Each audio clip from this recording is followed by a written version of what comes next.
আসসালামু আলাইকুম। শুক্রবারে ভূমিকম্পটা তো দেখেছেন বাংলাদেশের মানুষ সবাই। আমি এখানে গিয়েছিলাম, তা অটোর মধ্যে বসা আমি। এবারে যাত্রী আমাকে নামাইলো, মানে অটোলা নামাইলো আমারে। আমি নামার সময় টেকাটা দিমু, তা অটোটা একটু রাস্তার মাঝখানেই ছিল দাঁড়ানো, রাস্তার মাঝখানে ছিল।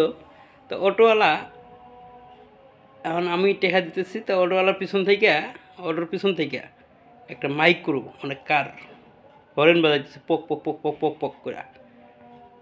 এখন অটোলা বলছে, ভাই একটু চালু করে দেন। তা আমি মানিব্যাগটা বাইরে করে টেরে দিতেছি না। তো এই সময়টুকু এ মাইক্রোওয়ালার ধৈর্য ধরে নাই, মানে এতটাই হরেন বাজাইতেছে, সে মনে হয় যাইবই কা উপর দিয়া। ওরা আমি বললাম, ভাই এত পাগল হয়েছেন কে?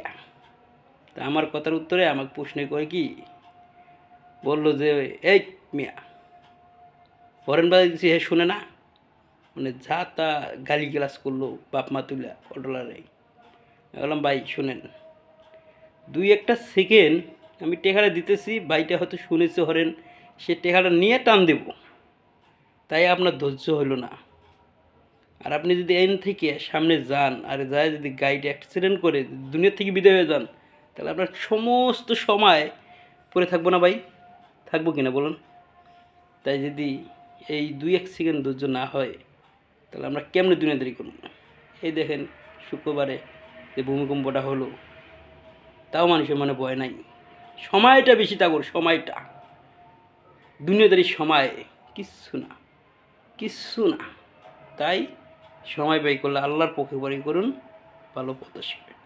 আপনাদেরকে বলতেছি, ইমানের পক্ষে থাকেন, তাহলে আপনারা ইনশাআল্লাহ ভয় পাবেন না ভূমিকম্পরে। যে ভূমিকম্প করে মাটির মধ্যে বাইরে ভূমিকম্প থামায়, সেই নবীর উম্মত হলাম আমরা। তাহলে কিসের ভয়? তো ভয় না ভাই, আপনারা, আমাদের ভয়ের কিছু নাই, ঠিক আছে ইনশাআল্লাহ।